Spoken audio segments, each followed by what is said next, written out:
পুজোর আগে যদি তুমি একটু রোদে পুড়ে কালো না হয়ে মার্কেটিং নাই করলে তাহলে সেই মার্কেটিং এর আর কি মানে বলো। গত 2 মাস ধরে ভীষণ বৃষ্টি হচ্ছে, প্রায় বলতে পারো প্রত্যেক দিনই কম বেশি বৃষ্টি হয়েই চলেছে। বাট যেদিনকে আমি শপিং করতে বেরোবো সেদিনকে না বৃষ্টি হয় না ওয়েদার ভালো থাকে, সেদিনকে পরে একদম ঠাটা পোড়া রোদ, যেরকমটা দেখতে পাচ্ছ। তো সকালবেলা কাজবাজ করে রেডি টেডি হয়ে চলে এসেছিলাম সোজা শ্যামনগর স্টেশনে। এখানে এসে গরমে আমি রুমাল দিয়ে হাওয়া করছি, যেটা আমার সবসময়কার কাজ। ওয়েট করছিলাম বান্ধবীর জন্য। ওই যে কথায় আছে না, যারা কাছে থাকে তারাই বেশি লেট করে, স্টেশনের কাছে ম্যাডাম ট্রেনও ঢুকছে, ম্যাডামও ঢুকছে, মানে ট্রেনও ঢুকছে, আমাদের ম্যাডামও ঢুকছে। আমি যে স্টেশনে ঢুকেছি আর ট্রেনও অ্যানাউন্স করেছে, বুঝলি? তখনই আবার তোকে ফোন করলাম। চলে এসছে আমাদের ট্রেন। হ্যাঁ, এখানেই দাঁড়া। তো ট্রেন জার্নি ছিল আমাদের মোটামুটি অনেকক্ষণ, প্রায় শ্যামনগর থেকে ডাইরেক্ট বালিগঞ্জ। পুরো রাস্তা দুজন মিলে বকর বকর বকর বকর করতে শেষে বালিগঞ্জ স্টেশনে নামলাম। আর এইখানে দেখো পিছনে সবুজ গেঞ্জি পরা কাকু, আমি জানি আমার হাইটটা বেড়ে, তাই বলে আমার দিকে এরকম ভাবে তাকানোরও কিছু হয়নি, উনি যেভাবে আমার দিকে হা করে তাকিয়েছিল। যা গরম আর ঠান্ডার আগে থাকতো, আমারও যা অবস্থা, মানে দেখলে জামা দিয়ে পড়বে।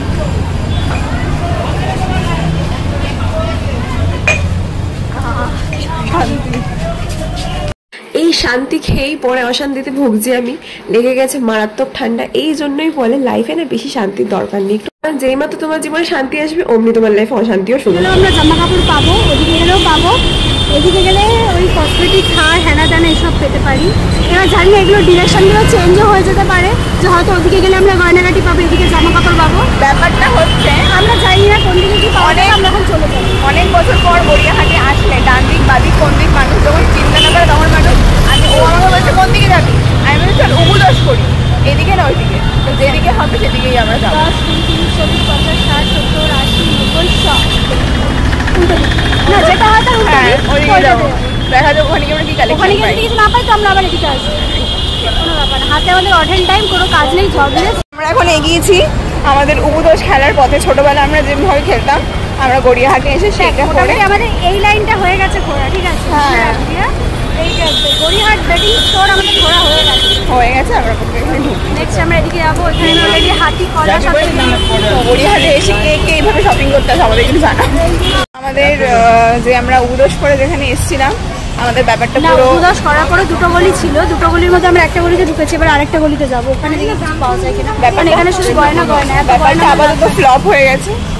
তো কালকে আমরা অনেক ভিডিও, ভাই বাসে বাড়ি খাবো, কালকে আমরা অ্যাকচুয়ালি অনেক ভিডিও দেখেছি, তাও আমরা ফুল কিনারা খুঁজে পাইনি। যাই হোক, ভিডিও মায়ের যেদিকে দু চোখ যাবে সেই দিকে যাবে।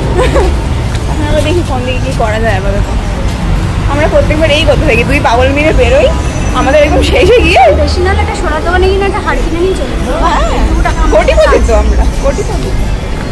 হাড়টা কিনে নিয়ে বউকে বললাম, সোনা দোকানে বেঁধে রেখেছে, যেতে দিচ্ছে না।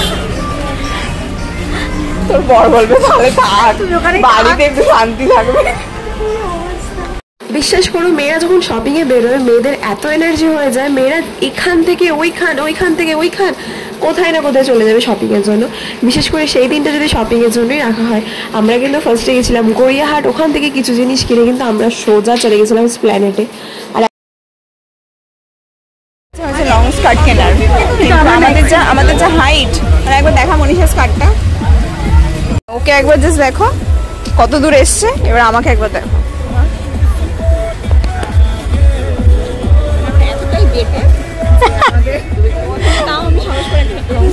ঠিক আছে, এটা আমি বুঝি না, দুঃখ হয়ে গেল।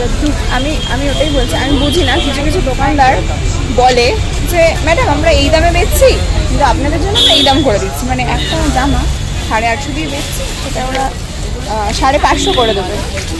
আমিও বলছি কেন আমাদের জন্য একটা স্পেশাল ডিসকাউন্ট কেন? বলছে না, ছাড়তেই পারি আপনাদের জন্য, কোনো ব্যাপার না। কিছু কিছু মেয়েরা এগুলো দেখে পটে যায়, একদম পটবে না। আমরা তো পটাই নই, পটাতে পারে না এরা, এটাই হচ্ছে এই কথা, আমাদেরকে কোনো ছেলেই পটাতে পারে। ভীষণ চাপ দুনিয়া একদিকে আর আমার বান্ধবীর জগৎ সংসার আরেকদিকে, তার কনসেন্ট্রেট আরেকদিকে। জাস্ট একটা জিনিস দেখাচ্ছি, খা ভাই খা খা। দুনিয়া যায় ভাড় মে। জাস্ট বার্গারটা পুরোভাবে মুখে ঢোকাতে পারলেই হলো।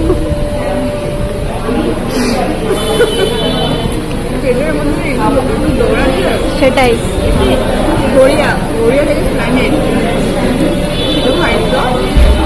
ভর্তি মনে যায় একেবারে নিজে তো এখন আমি তো এখনো খেতেই পারবো না, আমি ওই জন্য চুপচাপ আছি। আমি মোমো খেয়ে আউট।